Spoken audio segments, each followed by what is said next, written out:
हरिओम नमस्कार दोस्तों, स्वागत है आप सभी का दी संस्कृत क्लासेस के इस यूट्यूब चैनल पे। दोस्तों आज के इस वीडियो में हम आपको बताएंगे संस्कृत साहित्य के कुछ महत्वपूर्ण प्रश्न जो कि आगामी परीक्षा की दृष्टि से बहुत ही ज़्यादा महत्वपूर्ण हैं। तो बने रहिए वीडियो में अंत तक। चलिए शुरू करते हैं। जैसा कि आप लोग देख पा रहे हैं, सबसे पहला क्वेश्चन है शतसाहस्त्री संहिता किसे कहा जाता है।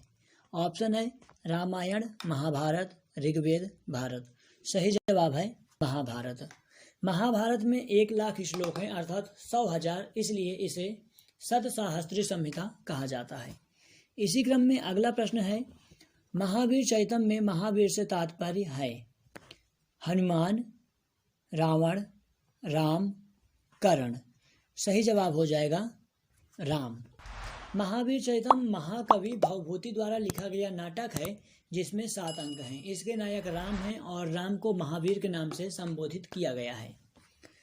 अगला प्रश्न है श्रीमद् भगवत गीता महाभारत के किस पर्व से संबंधित है।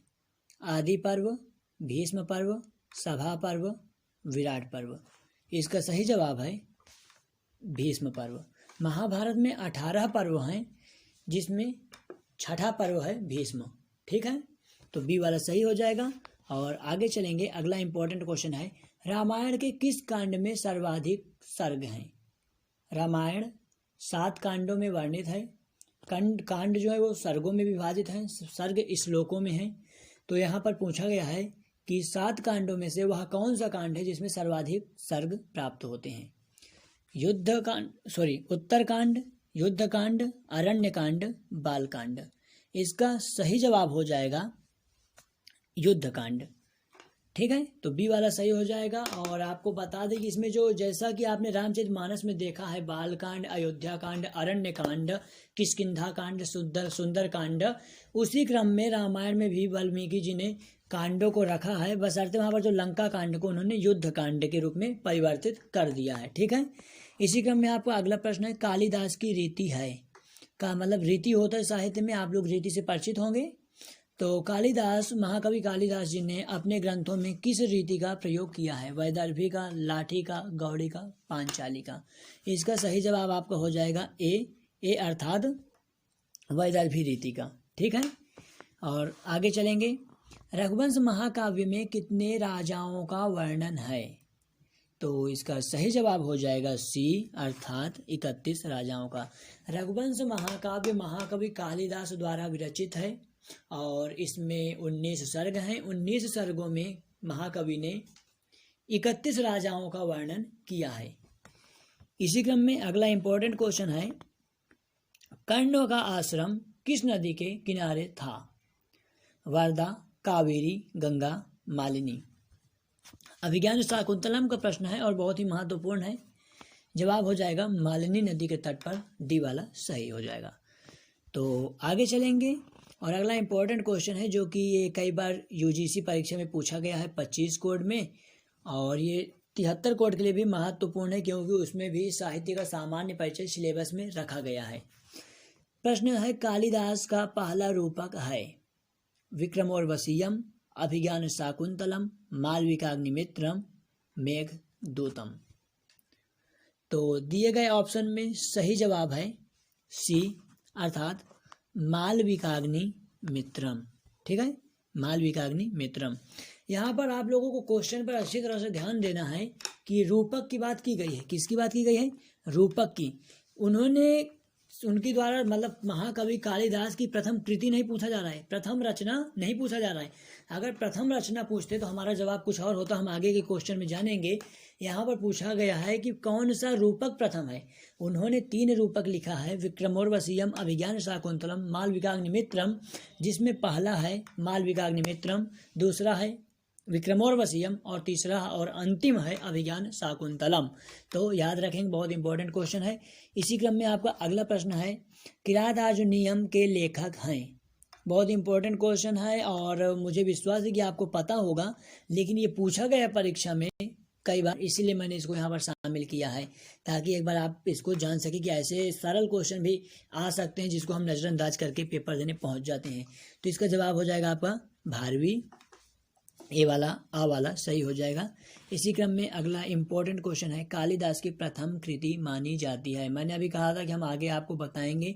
कालिदास की अगर प्रथम कृति आपको क्वेश्चन आता है तो आपको जवाब देना है ऋतु संहार। ठीक है, कालिदास जी के द्वारा प्रथम लिखा गया जो रचना है वह है ऋतु संहार, ए वाला सही हो जाएगा।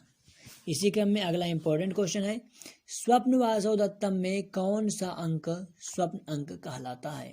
स्वप्न वासव दत्तम भास महाकवि भास के द्वारा लिखा गया नाटक है जो कि 6 अंकों में वर्णित है।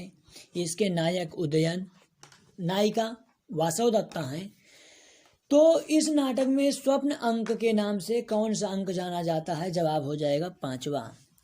क्योंकि अगर आप लोगों ने स्वप्न वासव दत्तम पढ़ा है तो आप लोग जरूर जानते होंगे कि पंचम अंक में राजा जो उदयन होते हैं नायक, उनके स्वप्न में नायिका वासव दत्ता आती है।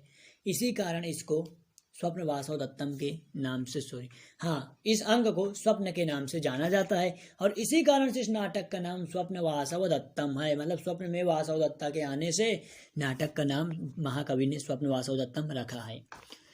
इसी क्रम में आपका अगला इंपॉर्टेंट क्वेश्चन है, मृच्छकटिकम में गाड़ी बदलने का कार्य प्रवहण विपर्यय किस अंक में है।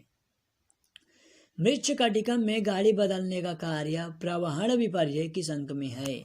तो प्रश्न का उत्तर हो जाएगा आपका बी, अर्थात 6ठे अंक में। ठीक है, यहाँ पर मैंने हिंदी में आपके सामने प्रस्तुत किया है, लेकिन परीक्षा में आपसे संस्कृत में प्रश्न बनेगा तो आपको 6ठे अंक पे क्लिक करना होगा अथवा टिक करना होगा। यहाँ पर एक बात आपको और पता चलता है, अगर आपने ध्यान दिया होगा, मृच्छकटिकम में गाड़ी बदलने का कार्य क्या कहलाता है, तो जवाब हो जाएगा प्रवहण विपर्यय। और प्रवहण विपर्यय किस अंक में है, जवाब है 6ठे अंक में। तो यहाँ पर आपको 2 प्रश्नों का उत्तर मिल गया। और अगला प्रश्न है, भास के किस नाटक में बताया गया है कि इंद्र ने विमला नामक शक्ति प्रदान की है।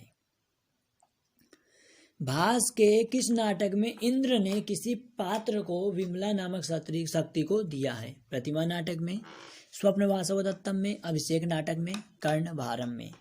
गाइस इंपॉर्टेंट क्वेश्चन है, अगर आपने पिछले साल का पेपर देखा होगा तो यूजीसी के 25 कोड में ये पूछा गया था। तो इसका सही जवाब हो जाएगा आपका डी, अर्थात कर्ण भारम में। इसी क्रम में हमारा नेक्स्ट क्वेश्चन है, आर्यभदंत किसकी उपाधि है। आर्यभदंत किसकी उपाधि है। अश्वघोष, कालिदास, श्रीहर्ष, भारवी। हमारा सही जवाब हो जाएगा ए, अर्थात अश्वघोष। यहाँ पर इस प्रश्न को रखने का मेरा तात्पर्य ये है, मैं आपको ये बताना चाहता हूँ कि आप कवियों के संबंध में उनके माता पिता, उनका निवास स्थान, उनसे संबंधित प्रमुख उपाधि, उनकी रचना, इन सब के बारे में पढ़ के जाइए। इससे बहुत प्रश्न पूछे जाते हैं और ये प्रश्न भी टीजीटी पीजीटी में कई बार पूछा गया है। आई होप कि ये आपको पसंद आया होगा। तो दोस्तों वीडियो को लाइक कीजिए और चैनल को सब्सक्राइब जरूर करें।